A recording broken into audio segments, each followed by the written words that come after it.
Hello everybody and welcome back to Space Engineers. In today's video I'm going to be going over my 5 top tips for building mining ships in Space Engineers, take you through some examples and show you how to implement the tips I'm talking about. I've done a few videos on mining ships, but I thought I'd add to the pile because they're quite important, to be honest, and I just wanted to highlight a few tips now that we've got some PS5 players and I think, is that on PS4 as well? I don't know, but some new players. I thought it'd be useful to go over them. So I'm here in the Pertam orbiter scenario, if anyone's wondering what this is, to give you a quick overview of these tips. So I'll showcase some of these miners later on. But tip number 1 is ejector systems. So this is probably old news for people who've played the game for any amount of time. But for new players, you might be like, what's that? So let me just give you a scenario here. So you're mining a patch of iron, right? But there's only a little bit of iron and there's a lot of stone around it, and you keep finding that whenever you're mining it, you're getting a lot of stone filling up your inventory instead of iron, and you're having to manually remove that to get more iron. Well, a solution to that problem is to use a system that's used by my little ion miner here, which is the sorter block followed by what is now the small connector block. So it used to be called an ejector, but now it's a small connector. So how this works is just add it onto your conveyor system, add a sorter with the arrow facing away from the system, and then add a ejector or a small connector afterwards. Go into the control panel of said ejector, and then you want to turn on collect all and throw out these two, and that's what you want to do for the that's all you need to do for the ejector. Then you want to go onto the sorter, you want to go on drain all, whitelist, and then go down to S, stone. There you go. And then any stone that's now in the system will now be flushed through and ejected. So I'll just demonstrate. If I spawn some stone into here,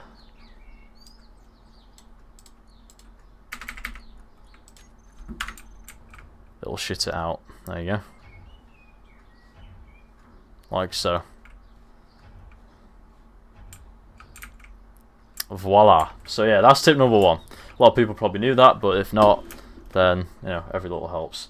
The second tip would be, if you're building hydrogen ships such as this, it may seem obvious, but a really easy way to fuel these things and not worry about hydrogen is to just stick an O2 generator on the ship, and then you can actually mine its own fuel. Mining ice will generate hydrogen, so you can keep it self-sufficient, which is something that a lot of people don't think about, or a lot of people may miss, but it's something that's worth having in your back pocket just in case.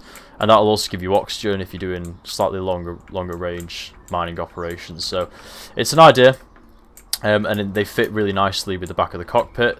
So if you want to build a mining ship, a small grid mining ship, and you want a quick base to go off, what I would do is I'd get the cockpit, then directly use the conveyors that are attached to the back like that. Then you could literally do a medium cargo container, and then a connector. And then you've not used any conveyor blocks, and the whole thing's piped up. And then all you need to do is... Wrong button there. Then all you need to do is literally add on some hydrogen tanks, like this. And then just add your thrusters. I'm not going to build the whole thing, but you know what I'm talking about. Like, let's do something like this. Just shit it out in like 30 seconds. There you go. And then you have a mining ship. All you need to do is put some sort of small batteries here, and then you have a very basic miner. So yeah, and minimal conveyors as well. So that's tip number 2. Tip number 3 would be to make a hybrid miner. So what I would recommend for a mining ship, I can actually give a good example of this, is if you're going to be doing any long range stuff, I would have backup thrusters that run on power. So for atmosphere, that would be atmospheric thrusters. For space, that would be ion thrusters. And what I mean by that is, if say this ship runs out of hydrogen, right, and you can't get back to base, you can use the ion thrusters, which are only in one direction, but you can use them to actually helicopter your way back to base.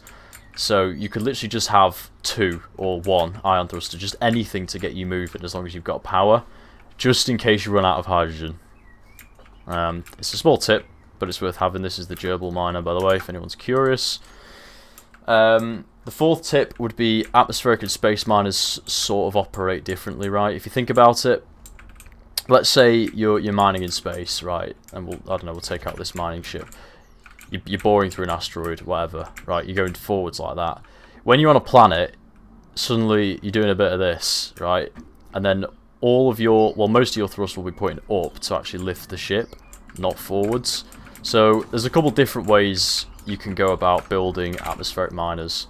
And I'm just going to quickly fart out a couple of examples here. So one way you can actually do this, one way I've seen it done, is something like this. So you want a connector on the bottom because it's easier to land, right? And then I've seen people do this, or I've done this myself. You can actually watch my old survival series on this. You have an upwards thruster, and then you actually just have like a reversing thruster like that. And then obviously you're gonna have your side to side and all that jazz, and your forwards and backwards or what have you, like that. Whatever, you know, you get what I mean. You get the point, right? I mean, actually, a better way to do that I've just thought of would be something like this, and then you can obviously pretty it up. But then when you actually pitch down, you're gonna have way more thrust. And you can actually mine into the ground a lot easier. It doesn't look the prettiest in the world, but you can touch it up and it can look alright. The other option you can do, which I've also done before, is just shit one out really quickly, is a vertical miner. So you've probably seen a couple of these floating about, but as you can see, there's actually a large grid conveyor port on the bottom of that cockpit there, and that actually lines up with a large cargo container. So you can actually sort of face hug like that.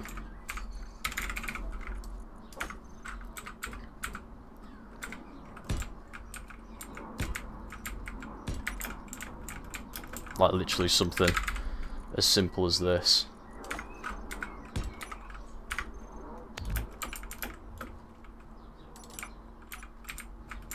Just throw on some big batteries there, because obviously you're going to need them.